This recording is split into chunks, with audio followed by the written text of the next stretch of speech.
Europe 1 matin, Marc-Olivier Fogiel. Forcément sur Europe 1. Les personnalités du jour. Elle a perdu un mari, il a perdu un père. Mardi dernier, Laurent Fignon s'est éteint à seulement 50 ans, victime, vous le savez, d'un cancer. Ses obsèques auront lieu aujourd'hui au cimetière du Père-Lachaise à Paris. Sa femme Valérie et son fils Jérémy sont vos invités. Marc-Olivier, c'est hier après-midi que vous avez pu les interviewer. Bonjour Valérie Fignon. Bonjour Marc-Olivier Fogiel. Bonjour Jérémy Fignon. Bonjour monsieur. Merci d'être en ligne avec nous. Donc tout à l'heure, Laurent sera inhumé au cimetière du Père-Lachaise. Pour commencer cet entretien, quelle image vous voudriez qu'on garde de lui, de votre mari Valérie et de votre père Jérémy? Valérie? Alors une image gaie, souriante et puis un grand bonhomme quoi. Combatif, parce que avant tout pour les gens c'était un coureur cycliste. On sait que c'est un sport très difficile, il faut beaucoup de courage. Ouais. Et je pense qu'il en a fait preuve durant cette maladie. La rage de vaincre, justement, est-ce qu'il l'avait jusqu'au bout? Je l'avais eu en ligne avant le tour, on sentait qu'il était combatif. Est-ce que dans les derniers jours, il avait encore cette rage de vaincre, Valérie? Oui, il l'a gardé tout au long de son hospitalisation. Il a toujours eu espoir et puis jusqu'au bout, il y croyait. Honnêtement, jusqu'au bout, il s'est battu. Il me demandait comment fonctionnaient les traitements. Jusqu'au bout. Son ami Alain Galopin, l'un de ses proches, actuel directeur de l'équipe Radio Shack, dit tout le monde s'était préparé à sa mort parce que depuis 1 an et demi, beaucoup de traitements ont été essayés qui ne marchaient pas. Vous-même, vous étiez préparé à ça, à l'inéluctable? J'y ai cru jusqu'au bout. Ça a été très très difficile, une grosse surprise pour moi, même si l'ombre planait quand même dans un petit coin de moi. J'avais peur et malheureusement, c'est arrivé. Vous savez, mon père, il a vécu une belle vie. Je pense qu'il a vécu une belle mort puisqu'il n'a pas souffert. Il a fait son dernier tour donc en juillet. C'est ce qu'il voulait. C'était un objectif pour lui de faire le tour et il avait plein de projets pour l'avenir. Donc il s'est fait surprendre lui aussi. C'était quel type de projet? De s'acheter une petite maison en Corse pour passer des moments sympas. Ouais. Changer d'endroit, peut-être quitter Paris et travailler plus sereinement avec moins de stress. Et puis voilà, prendre plus de plaisir, croquer la vie quoi. Dans la semaine, les hommages ont été unanimes, saluant l'homme, le champion, le combattant contre la maladie. On va parler dans un instant évidemment de ce combat et aujourd'hui les dons que vous souhaitez adresser à l'Institut du cerveau et de la moelle épinière. Le président de la République, par exemple, amoureux du vélo, lui a rendu hommage. C'est quelque chose qui vous touche? Oui, il en était très fier. Et puis j'ai eu personnellement Monsieur Sarkozy ce matin qui m'a témoigné toutes ses condoléances. C'est quelqu'un qu'il connaissait depuis longtemps, donc je pense qu'il a été touché. Parmi les hommages, il y a eu celui de Lance Armstrong. Les relations entre Laurent et Lance Armstrong pendant la maladie, elles ont été intenses, Valérie? Oui, Lance Armstrong a pris beaucoup de nouvelles de Laurent via Alain Galopin. Donc il a suivi toute cette année et demie. Et donc pour Laurent, c'était important de voir Lance avoir réussi à vaincre la maladie? Oui, c'était un exemple. Pourquoi pas lui, quoi. Vous, Jérémy, même si évidemment ça n'efface rien à la peine, voir comme ça une émotion collective, unanime d'un pays pour son père, c'est quelque chose qui doit certainement vous toucher? Oui, forcément. Moi, je suis né en 87. Il a arrêté sa carrière donc en 93. Ouais. Donc j'étais très jeune. J'ai pas vécu tout ça, le coureur cycliste.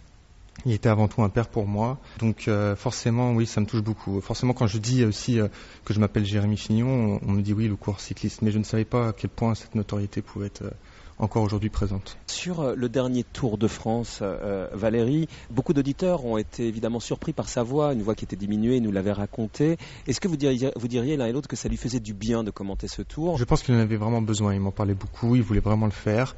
Il mettait tout en place, il voulait vraiment essayer il a pris rendez-vous avec des médecins pour apprendre un petit peu à parler avec cette voix. Donc il voulait vraiment le faire. Je pense que c'était important pour lui, pour le moral. C'était ce qu'il aimait, sa passion, il fallait vraiment qu'il y soit. C'était très important. Il fallait le laisser seul. Il fallait le laisser seul. C'était là-dessus, se renfermer, c'est ça Valérie? Il voulait être dans son univers à lui, quoi. Oui, non, mais le Tour de France, c'est vraiment son truc. Donc c'est vrai qu'on ne peut pas, la famille, venir le suivre sur le Tour. Il n'y a pas de place pour nous, quoi. C'est son truc, Voilà, donc on respecte, on le sait. Moi, je le connais. Il est tous les ans sur le Tour de France, donc c'est son mois de juillet. Son rapport à la maladie, il a décidé, dans un livre très fort l'année dernière, de médiatiser son cancer, comme d'autres l'avaient fait d'ailleurs, Bernard Giraudot. C'était important pour lui de partager ça, partager pour peut-être aider les autres? Je pense que oui. Sa maladie s'est déclarée en même temps, malheureusement, que son livre. Du coup, il a décidé de tout dévoiler parce que c'était pendant la promotion du livre, donc il ne voulait pas le cacher aux gens. Un cancer, c'est pas honteux, on peut travailler, vivre avec. Donc il a préféré dévoiler plutôt qu'il y ait des spéculations non contrôlées. Après, est-ce qu'il ressentait une forme de mission d'aider les autres à travers son témoignage? Jérémy, votre père, quand il parlait de sa maladie, il avait ce besoin-là? Forcément, en annonçant sa maladie à travers les médias, il voulait aussi passer un message à travers toutes les personnes atteintes de cette maladie, en expliquant un petit peu comment il gérait cette maladie, si ça pouvait aider des personnes. Moi, je reçois en ce moment des messages de gens que je ne connais même pas, qui ont le cancer et qui m'ont dit que ça leur a beaucoup touché, que justement mon père se dévoile comme ça au public atteint de son cancer. Et que ça les aide au quotidien, puisque ils n'ont plus besoin de se cacher pour certains. Donc vous diriez ce matin, et c'est peut-être aussi ça la fierté que vous avez dans ce moment de tristesse, c'est que votre père a aidé à travers son témoignage ceux qui souffrent. Hein. C'est ça, Jérémy? Oui, en grande partie, oui.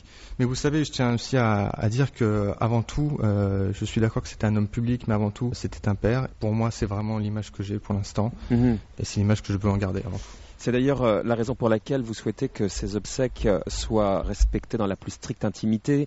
Et donc, à la place des fleurs et des couronnes, vous voulez que les personnes qui le désiraient fassent un don à l'Institut du cerveau et de la moelle épinière. C'est important ça pour vous aujourd'hui, Valérie? Oui, c'est important. Je pense qu'il faut aider la recherche. Également, les personnes peuvent faire des dons à la Ligue contre le cancer. Pour les deux associations, ce serait très bien. Est-ce qu'il vous arrivait d'évoquer la mort avec lui, Valérie? Est-ce qu'il vous arrivait d'évoquer sa mort? Oui, bien sûr. On a gardé quand même une certaine forme d'humour, donc ça passait mieux. On a eu des gros moments de tristesse aussi, bien sûr. On en parlait, mais on n'avait pas envie qu'elle arrive. Vous, Jérémy, il vous arrivait, vous, avec votre sœur, de parler à votre père de la mort? Pas du tout, non. C'était un sujet tabou? Pas tabou, non, pas du tout, parce qu'on y pensait, il nous le disait, mais plus façon en rigolant. Voilà. C'était vraiment de l'humour à la façon Laurent, un petit peu, crash un petit peu, mais vous savez, c'est pas personnellement, il me parlait pas du tout de la mort, parce que peut-être il en avait peur aussi quelque part, mais c'est pas pour ça qu'il ne se battait pas. Et lui, je vous demandais tout à l'heure quelle image vous aimeriez qu'il reste de lui.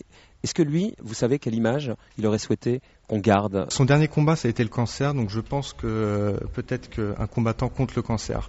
Le vélo, ça a été une partie de sa vie, ça n'a pas été toute sa vie. Le cancer, malheureusement, ça a été la dernière partie de sa vie.